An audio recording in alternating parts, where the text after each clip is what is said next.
in the playoffs in 2022. And would you believe it? Sejuani top was played by Biopen. But that's his opponent tonight, Doraemon. He's got himself an uphill task, but he wants to continue to innovate to keep you, the viewers at home, entertained and showcase that, yes, we might be the 4th seed. We've got a lot to prove. It's our first best of 3 as the LCO playoffs. They start now. Long road ahead of us here. Long road for both of these teams heading into today's game. The very first game of what is a long week ahead. And you can see across the board, nothing too out of the ordinary in terms of rune choices. Nebula opting for the Ghost and Lethal Tempo, so confirming he is going for that on-hit variant. Really wants to provide uptime and really take down this Cassante and Ornn, which is going to be a tough challenge. Scott himself opting for the Spellbook, which is something you typically see in Ornn matchups where he's not able to proc something out of the Resolve tree very often. Just enables a little bit more kill threat, especially once you tick that level 6. You know, you take Ignite and you really do have some kill potential down in towards that bot lane. But so far, standard level 1's just going to be a fan here. And it's going to be Foreigner working his way down towards this bot lane. I mean, yes, the Viego wants to pair with Sejuani, but I think for your first clear, you'd much rather get down towards this bot lane and really enable Nebula to push and play this lane as he would like. You certainly would. You want to make sure that your lanes start off strong, and that certainly has been a common trend here for the side of Bliss, and very much why a lot of you at home also believe that they should take the icing on the cake here. 96% feeling that Bliss will take this one.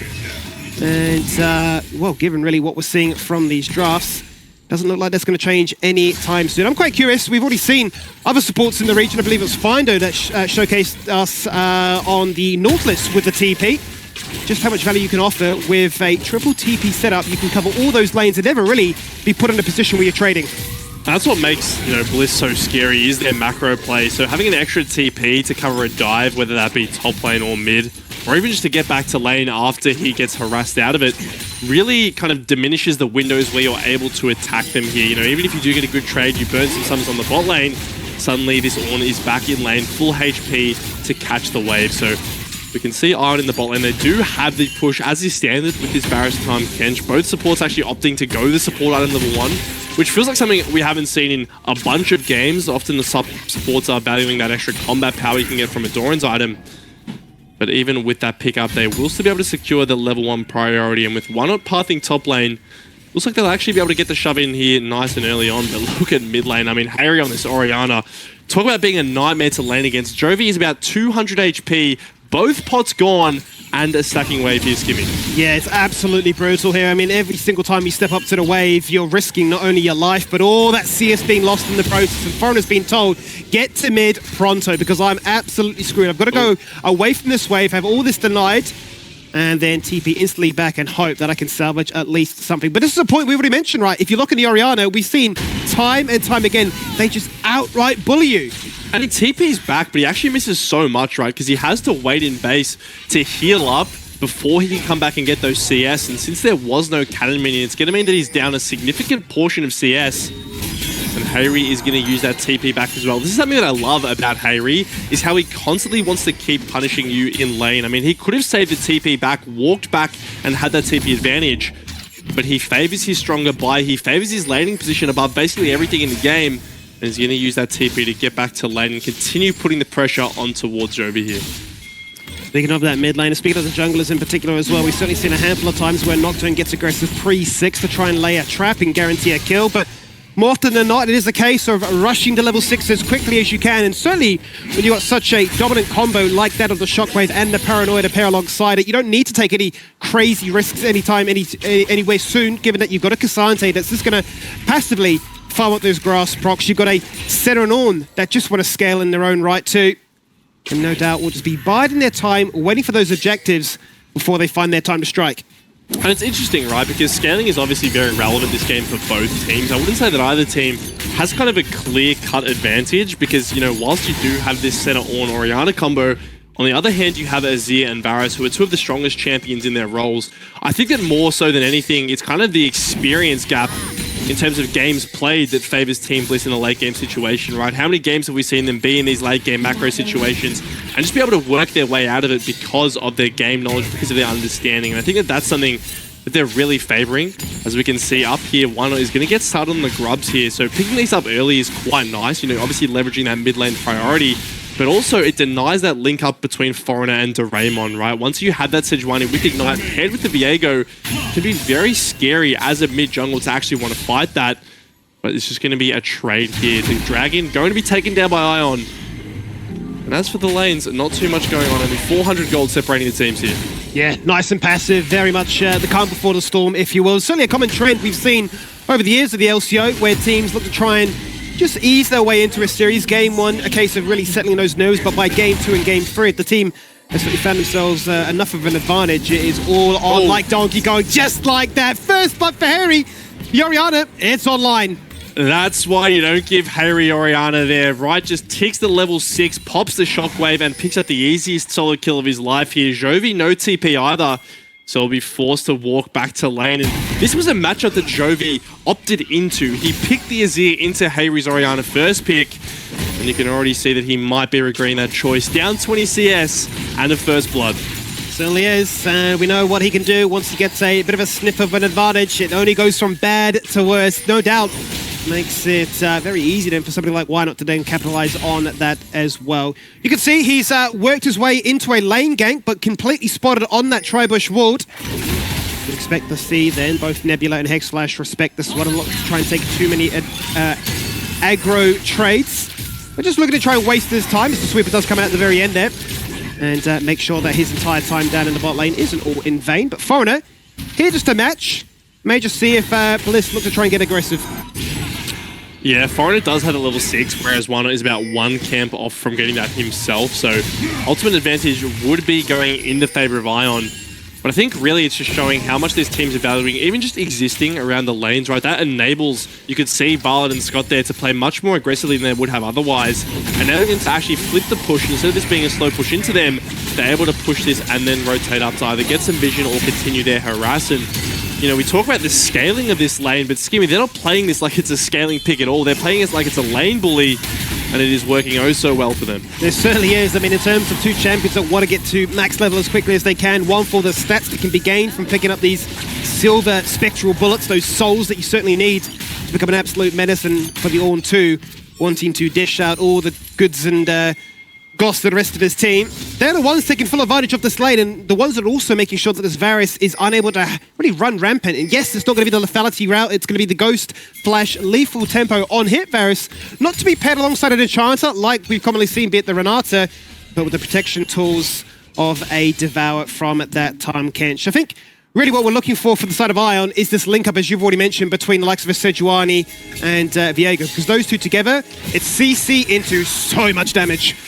But they're just having to walk mid to try to break Jovi out of this deadlock, which is really not what you wanted to be using that early power to get, right? You can see 30 CS now is the lead for Hayri in this mid lane, and he was doing a very nice job of having his ball placed really far up the lane. So essentially, anytime Jovi moved up, he would have been tanking a QW from Oriana. And, you know, with the Comet coming through, with that kind of poke build that he's opted for in the runes, there's certainly no missteps to be had, because with his TP still on cooldown, any time he's pushed out of lane is a really significant downside for him. So keep an eye on this mid lane to see how they're able to navigate this. 1,000 is the goal lead, and a wager. Basically, all of that is existing in this mid lane. There's both teams here. Why Not does have that level 6, level 7, in fact, online here. So if there's any time potentially to get active, it is right now. Violet will be spotted on this ward though, and Why Not will just back off for the time being. So, you know, whilst these junglers have been incredibly active in terms of showing their faces bot lane, not a single kill has taken place on this bot side of the map. Yeah, nothing's really involved them this early on, right? They've certainly tried, but the laners have denied them of multiple chances for that to occur. You can see Harry really being a menace in this lane, as both their TPs are synced up with one another to make sure that they can really match at any given state. But not enough pressure, not enough opportunity for them to really find an advantage. Harry might just look to try and drop the shockwave as soon as he rocks up into this lane, because he's got a massive wave to crash.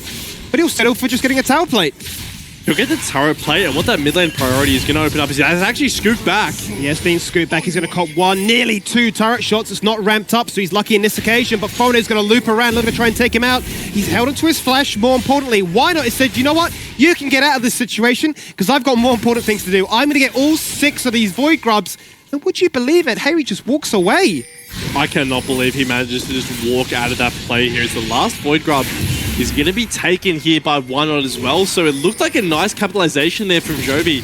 Uses the TP to get back and scoop Hayri under that turret, but he's just going to be able to walk out there. Plain and simple, isn't enough damage presence on this Azir to actually threaten the kill onto Ori.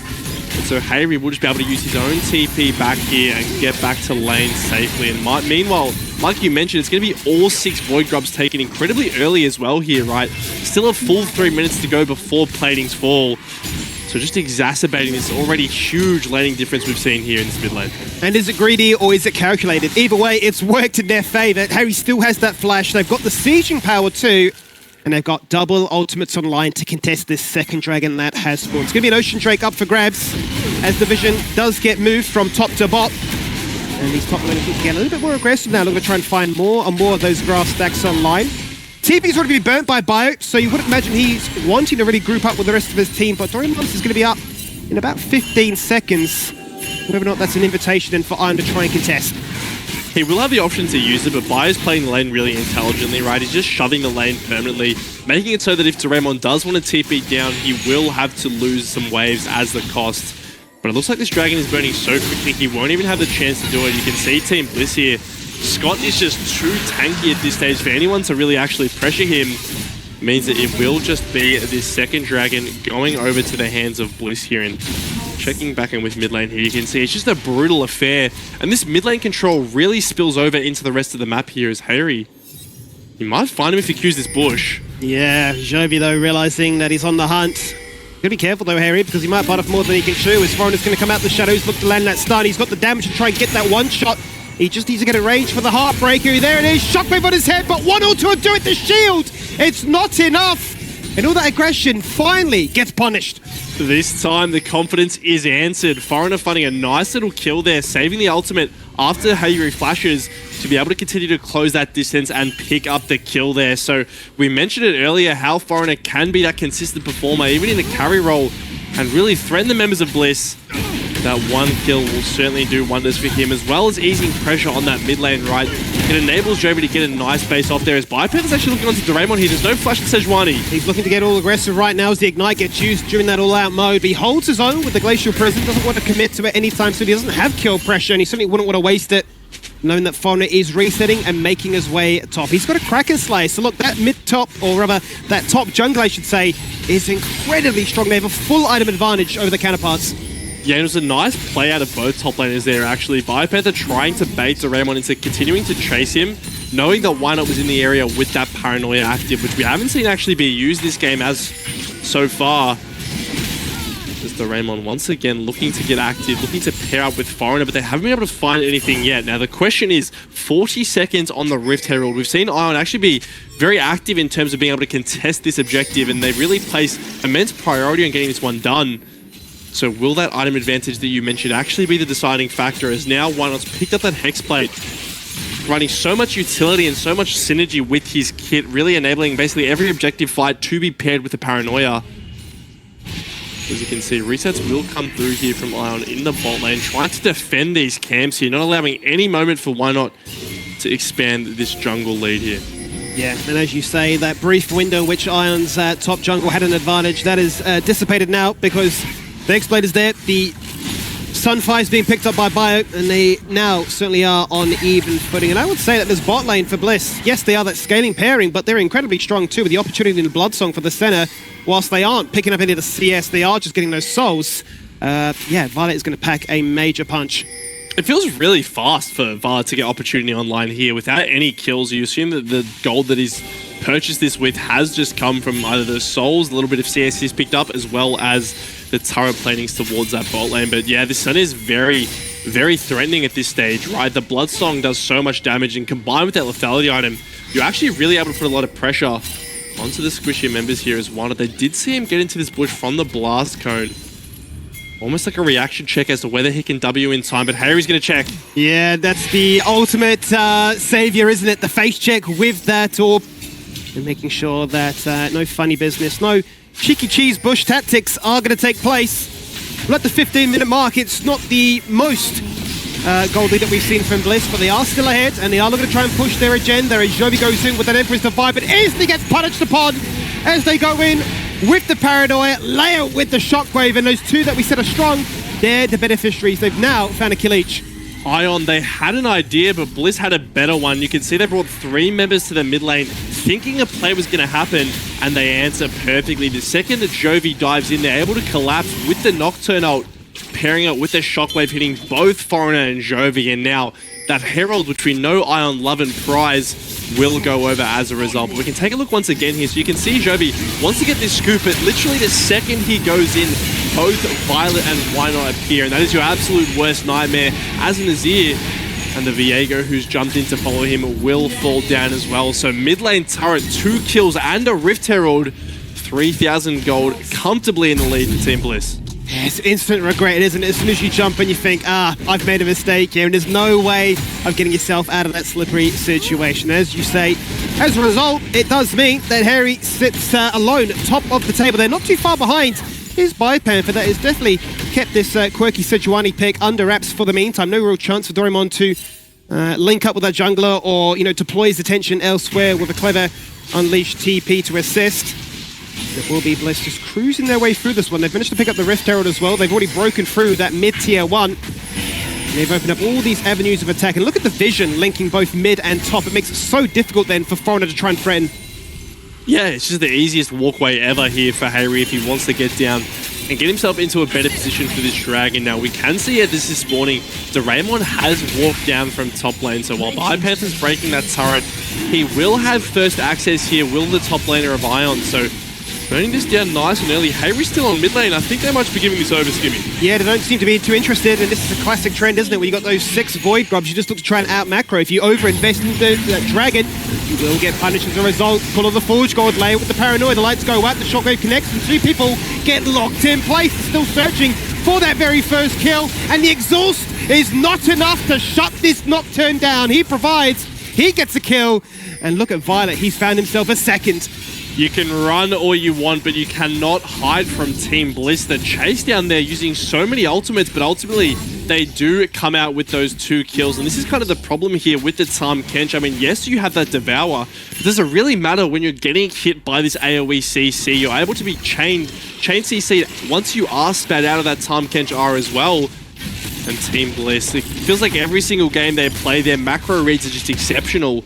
And that nice little pincer movement on the back end of that Dragon play is nothing but. And we can see once again how this play starts here. They catch out Nebula, use the Aura and the Paranoia. It's a nice Devour to block that initial damage, but look at the Shockwave out of it, right? The CC still lands, and so does the damage.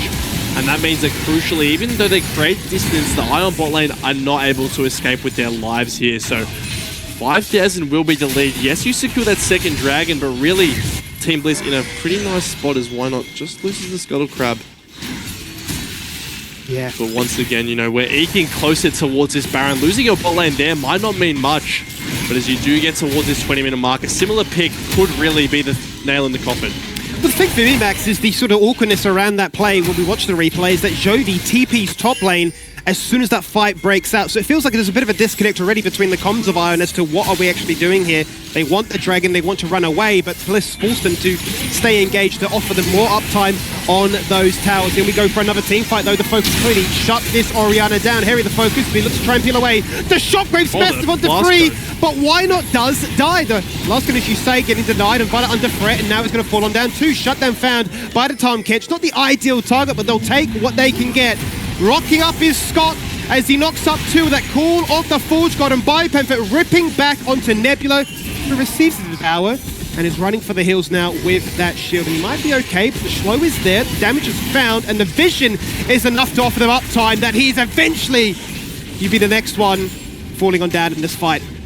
2 picks going in favor of Ion early there, but the damage on the back end of the fight simply isn't there. These Varus and Azir have nowhere near the DPS you need them to have to actually be able to get through someone like this Cassante in those extended altercations. And we'll have to take a look back at how this all starts, because it's Why Not and Violet fishing for a little pick onto Foreigner here. This Viego does a lot of damage, but isn't too tanky. And the play gets turned around onto Harry. It's a fantastic Shockwave, but there's the blast cone I was talking about. Puts Violet into the middle of no man's land to be taken down by the Tahm Kench. But look at Bipanther here. Not only does he play this very well mechanically, using his Q3 onto the Varus, who doesn't have those summon spells available, to try to take him down before the fight even starts. You can see that even with the Nazir DPSing through this entire fight, there simply isn't enough damage, and that's the problem here with Jovi, is what is this Nazir doing to this Ornn and K'Sante? And right now, the answer's not much. Not much at this stage, yeah. Has lost lane pretty hard, and it's definitely made sure that Harry flourishes as a result. As we return back to live, and we see that under Frit becomes 5 Pemper, but an instant TP comes out from Scott. And that's the luxury of running the spellbook as that Ornn support. You can just instantly say that fight, that play, that little chance to try and capitalize in these side lanes, instantly extinguish it. I have no idea if they even kill him there, to be honest. This K'Sante is so tanky in the face of Team Ion, especially without that Varus there to actually take him down with that % health damage. And that TP play is going to result in a nice little Herald summon here. So you have to imagine this first one will drop quite easily. There's, I don't even know, I think it's the most Void Bites I've ever seen on a screen at once. But Ion will deny the second charge here. So nice little injection of gold here as Bliss kind of continually stretch out this gold advantage. 6,000 is it now.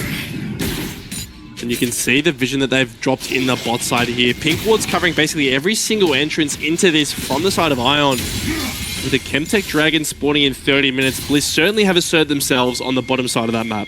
Yeah, as you say, that bottom half, linking what mid and bot just becomes impossible for Ion to try and go undetected. Very difficult now for them to try and sneak in that Dragon, which is spawning in 20 seconds, and certainly they would love to try and go for that one, given that they're looking to try and play for that soul point. A phenomenal Devour denies the instant one-shot into Nebula, but as he comes out, he gets knocked up by the Ornn. Easy 2 kills to start off the fight here in favor of Team Bliss, and every single time, Max, it's perfect. There is no trade. It is simply a winning situation. Devour all you want there from the side of Ion. They will still find the kills, and off the back end of that, it will be a Baron as well. So, plain and simple, Team Bliss, they do the vision, they do the prep work nicely, and they set themselves up on mid lane. They know they have the numbers advantage because Jovi is pushing topside, and they are so quick to pull the trigger. It's the Ornn horn that sounded, and it sounds like it will be the sound of defeat as well here for Ion. As yes, they trade back the Dragon, but it's a Baron and an 8,000 gold lead going to the boys in pink.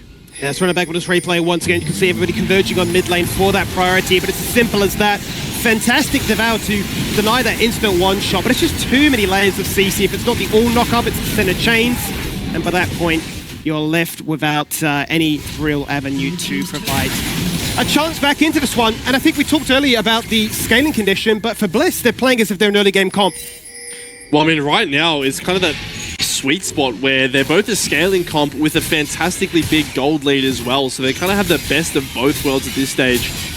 As you can see, they're going to set up with Scott in the mid lane here. So he's basically just existing to Baron up these waves, make them a little bit harder for Ion to push out, as the rest of his team does group. Now they're going to switch this over, put Wano in the mid lane who has that paranoia to be able to join any potential fight. So you can see them now, they're sinking these waves, wanting to make sure that these minions are crashing into the turret at the same time in both mid and bot. And right now, how do you actually start a fight as Ion? Even your Sejuani, who is the tanky member, is going to fall down so quickly to all these items on Team Bliss. And plain and simple, they're just going to crack it, and here goes Why Not? Instantly jumping into the backline, guaranteeing that they will find at least one inhibitor in this siege attempt. They've got the Baron. You thought the siege attempt was good before, but look at the shockwave onto 2. Once again, the Devourer's clutch. The Emperor's Divide shoving back 3. But Jovi once again can't do much more than just that. They are just too far behind. And all that layer of CC that Iron can look to try and dish out is just not enough. Biopaper taking down that flanking Sejuani. Foreigner running for the hills, but the Dawning Shadow smashing him down. Just brutal there from the side of Bliss. They find the initial shockwave from Harry onto 2 members, blowing up the bot lane of Ion, who really haven't had a chance to play this game whatsoever. And at only 24 minutes, there's still the Baron online for another minute. They're looking at Nebula, but he will get out. I'm not sure the same can be said about their Nexus, though. They're going to end the game right here now. They have so much sieging potential. Void Mites, Baron buff, 5k Baron play. And at 25 minutes in, they say, you think you want to try and upset us? You're going to have to try and do something a little bit more creative in game number 2. Just like that, the favorites, the first seeds in Bliss, take down game number 1. We thought this game was going to be one-sided. This series was going to be one-sided.